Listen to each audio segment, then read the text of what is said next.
ஆலயா cotton வேட்டிகள், ஷர்ட்டுகள், wedding celebration. Chennai Thyagaraya Nagar பகுதியில் பயணம் செய்ய திட்டமிட்டுள்ளீர்களா? அப்படியானால் போக்குவரத்து மாற்றம் குறித்து நமது செய்தியாளர் அன்பழகன் தரும் தகவலை கேட்டுவிட்டு செல்லுங்கள். அன்பழகன், ஏற்கனவே மெட்ரோ பணிகள் காரணமாக பல்வேறு இடங்களில் போக்குவரத்தில் மாற்றம் செஞ்சுருக்கிறாங்க. இப்போ மேம்பால பணி காரணமாக தியாகராய நகரில் போக்குவரத்தில் மாற்றம் செஞ்சுருக்காங்க. இப்போ டி நகருக்கு செல்லக்கூடிய மக்கள் எந்த வழியாக பயணம் செய்ய வேண்டும்? விவரம் என்ன?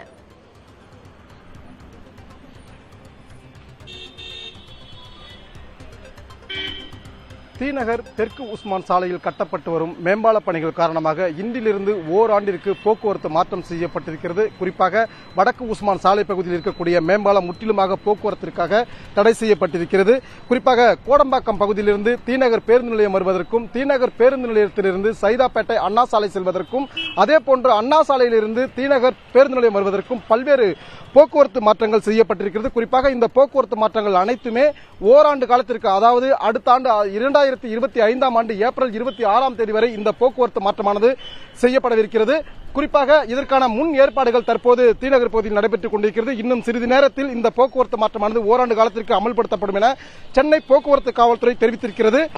குறிப்பாக வடக்கு உஸ்மான் சாலையிலிருந்து டி நகர் பேருந்து நிலையம் நோக்கி வரும் வாகனங்கள் பனகல் பார்க் அருகில் உள்ள உஸ்மான் சாலை மேம்பாலத்தில் செல்ல முற்றிலுமாக தடை செய்யப்பட்டிருக்கிறது. அதற்கு பதிலாக வாகனங்கள் மேம்பாலத்தின் சர்வீஸ் சாலை வழியாக சென்று பிரகாசம் சாலை, பாஷியம் சாலை, தியாகராயா சாலை, பர்கித் சாலை வழியாக சென்று டி நகர் பேருந்து நிலையத்தை அடைய போக்குவரத்து போலீசாரால் ஏற்பாடு செய்யப்பட்டிருக்கிறது. அதேபோன்று பர்கித் சாலை மூப்பாரப்பன் தெரு சந்திப்பிலிருந்து மேட்லி நோக்கி செல்வதற்கு பேருந்துகள் மட்டுமே அனுமதிக்கப்படுவதாக சென்னை போக்குவரத்து காவல்துறை தெரிவித்திருக்கிறது. இந்த தடத்தில், அதாவது பர்கித் சாலை மூப்பாரப்பன் தெருவிலிருந்து மேட்லி நோக்கி செல்வதற்கு பேருந்தை தவிர ஏனைய வாகனங்கள் செல்ல முற்றிலுமாக ஓராண்டு காலத்திற்கு தடை விதிக்கப்பட்டிருக்கிறது. மற்ற வாகனங்கள் மூப்பாரப்பன் தெருவிலிருந்து மூசா தெரு, தெற்கு தண்டபாணி தெரு, மன்னார் தெரு வழியாக உஸ்மான் சாலை மூலம் டி நகர் பேருந்து நிலையத்தை அடைய ஏற்பாடு செய்யப்பட்டிருக்கிறது.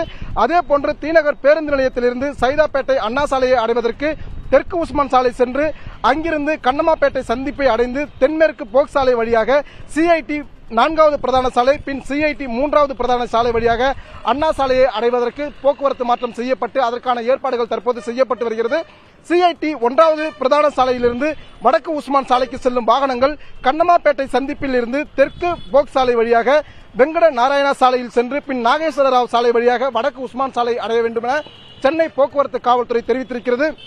இதேபோன்று டி நகர் பேருந்து நிலையத்திலிருந்து வடக்கு உஸ்மான் சாலையை அடைய மேட்லி ரவுண்டானா, அதாவது டி நகர் பேருந்து நிலைய ரவுண்டானாவிலிருந்து பர்கித் சாலை, டி நகர் பேருந்து சாலையிலிருந்து கிழக்கு நோக்கி செல்லும் பர்கித் சாலை வழியாக சென்று அங்கிருந்து வெங்கட் நாராயணா சாலை வழியாக நாகேஸ்வர ராவ் சாலை சென்று இடதுபுறம் திரும்பி பின் வடக்கு உஸ்மான் சாலையை அடையலாம் என சென்னை போக்குவரத்து காவல்துறை கேட்டுக் கொண்டதன் அடிப்படையில் தற்போது இன்னும் சில மணி நேரங்களில் இந்த போக்குவரத்து மாற்றங்களானது அடுத்த ஓராண்டு காலத்திற்கு அமல்படுத்தப்படும் என சென்னை போக்குவரத்து காவல்துறை தெரிவித்திருக்கிறது. குறிப்பாக இந்த டி நகர் பகுதி என்பது மக்கள் நடமாட்டம் அதிகம் உள்ள ஒரு பகுதியாகவும், குறிப்பாக சொல்ல வேண்டும் என்றால் விடுமுறை தினங்கள், பொங்கல், தீபாவளி உள்ளிட்ட விடுமுறை தினங்களில் மக்கள் அதிக அளவு இங்கு கூடுவார்கள். அதாவது அவங்களுக்கு தேவையான பொருட்களை வாங்குவதற்கும் பிற பொருட்களை வாங்குவதற்கும் அவங்களுடைய பூர்த்திகளை தேவை செய்வதற்காகவும் டி நகர் பகுதியில் குவிந்து வருவது வழக்கம்.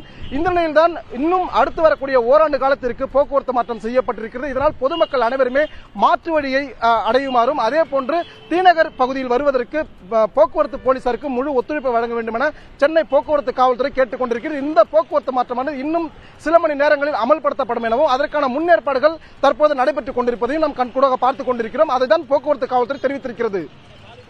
தகவல்களுக்கு நன்றி அன்பரசன்.